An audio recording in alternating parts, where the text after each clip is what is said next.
Sometimes you can catch important things about human nature in apparent incidentals. It's well observed that between the ages of around 1 and 12, many children manifest a deep attachment to a stuffed, soft object, normally shaped into a bear, a rabbit, or less often a penguin. The depth of the relationship can be extraordinary. The child sleeps with it, talks to it, cries in front of it, and tells it things it would never tell anyone else. What's truly remarkable is that the animal looks after its owner, addressing him in a tone of unusual maturity and kindness. It might, in a crisis, urge the child not to worry so much and to look forward to better times in the future. But naturally, the animal's character is entirely made up. The animal is simply something invented or brought to life by one part of the child in order to look after the other. The English psychoanalyst Donald Winnicott was the first person to write seriously and with sensitivity about the business of teddy bears. In a paper from the early 1960s, Winnicott described a boy of 6 whose parents had been deeply abusive to him, becoming very connected to a small animal his grandmother had given him. Every night he would have a dialogue with the animal, would hug him close to his chest, and shed a few tears into his stained and greying soft fur. It was his most precious possession, for which he would have given up everything else. As the boy summarised the situation to Winnicott, "No one else can understand me like Bunny can." What fascinated Winnicott here was that it was, of course, the boy who had invented the rabbit, given him his identity, his voice, and his way of addressing him.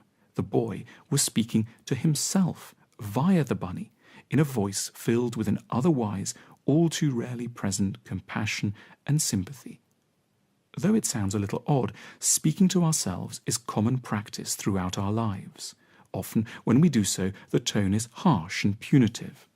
We upbraid ourselves for being losers, time-wasters, or perverts. But, as Winnicott knew, mental well-being depends on having to hand a repertoire of more gentle, forgiving, and hopeful inner voices. To keep going, there are moments when one side of the mind needs to say to the other that the criticism is enough, that it understands that this could happen to anyone, that one couldn't have known. It's this kind of indispensable benevolent voice that the child first starts to rehearse and exercise with the help of a stuffed animal.